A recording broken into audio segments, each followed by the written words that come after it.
En muchas oportunidades hemos comentado en esta columna la marcha de distintos proyectos legislativos tendientes a legalizar el aborto en la Argentina. Pero ahora yo quisiera advertir sobre otro peligro que se cierne, la posibilidad de que se llegue a esa legalización por vía judicial. Es lo que pasó en los Estados Unidos. Muchos de ustedes recordarán el famoso caso Roe versus Wade, por el cual la Corte Suprema de Justicia de los Estados Unidos inició ese camino de legalización del aborto. Sucede que ahora, aquí en la Argentina, la Secretaría de Derechos Humanos de la Nación y el Centro de Estudios Legales y Sociales, junto con el Centro de Promoción y Defensa de los Derechos Sexuales y Reproductivos, han pedido a la Corte Suprema de Justicia de la Nación un pronunciamiento que convalide el fallo del Superior Tribunal de Justicia de Chubut, que en marzo del año pasado, 2010, autorizó que se practicara el aborto a una menor que se encontraba en el 5º mes del embarazo. De hecho, se produjo el asesinato de aquel niño pocos días después del fallo, pero ahora estas instituciones que he mencionado piden a la Corte Suprema de Justicia de la Nación que lo convalide.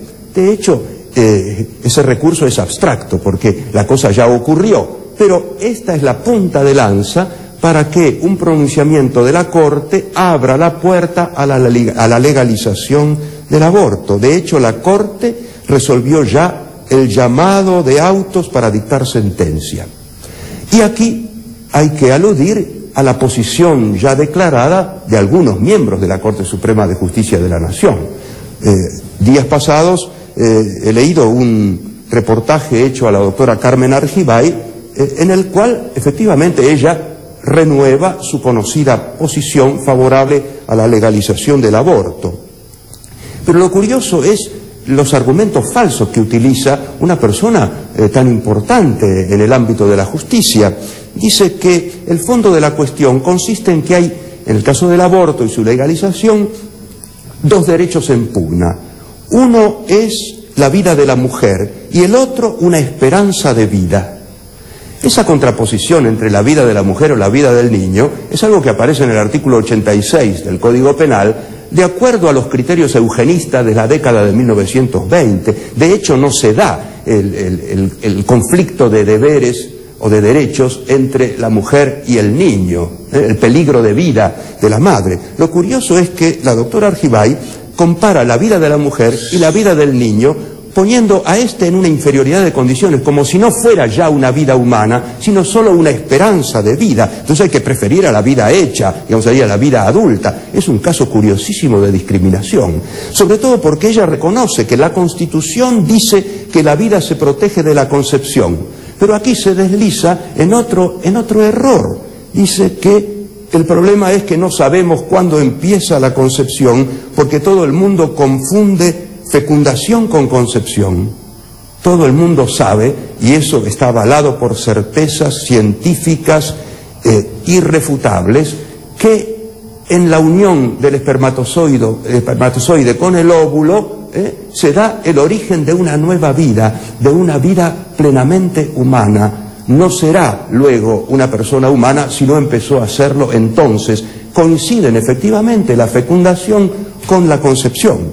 Además, la doctora Argibay dice aquí, curiosamente, que en realidad en los 3 primeros meses todavía se da ese caso de una esperanza de vida muy frágil, que no sabemos cómo saldrá, y en cambio es peligroso todo embarazo para la madre, no solo cuando se encuentra en un estado extremo, digamos así, de enfermedad o lo que fuere, o de peligro de parto, sino que siempre el embarazo es peligroso, y entonces es preferible siempre la vida de la madre. Entonces que aborte simplemente porque le puede traer inconvenientes el embarazo. Detrás lo que yo veo es esa idea agitada hoy día de que se habla de peligro para la vida psíquica, para la vida social de la madre y no ya simplemente para la vida física. Bueno, señalo esto porque es muy grave, es un caso de prejuzgamiento. Si la doctora Argibay va a tener que pronunciarse en una sentencia respecto de este tema, yo creo que tendría que eximirse luego de dar sentencia, porque ella ya ha pronunciado su juicio, y sobre bases científicas equivocadas. Bueno, digo, nosotros nos preocupamos muchas veces de los proyectos legislativos, pero esta otra vía judicial es también un verdadero peligro. Por eso es importante que tengamos claras estas convicciones y que sepamos que en este caso no es posible transigir. Si la Constitución Nacional afirma que un niño es así desde el momento de la concepción hasta los 18 años, eso se da efectivamente a partir de ese instante en que el gameto masculino y el gameto femenino se unen. Allí ya hay una nueva realidad, una nueva vida, un nuevo ser humano. Es curioso que la doctora Argibay no comprenda esto, ¿no? Y que insiste en que esta cuestión del aborto es algo que, bueno, lo posible habría que evitar, pero que hay que dar este derecho a toda mujer para que ella se haga cargo de que es dueña de su cuerpo. No, la mujer es dueña de su cuerpo, pero no es dueña de la vida ajena.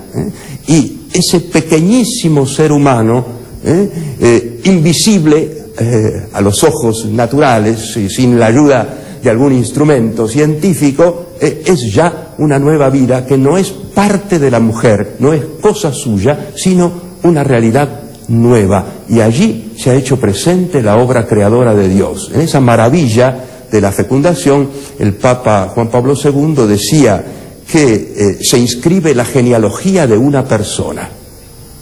Hasta la próxima.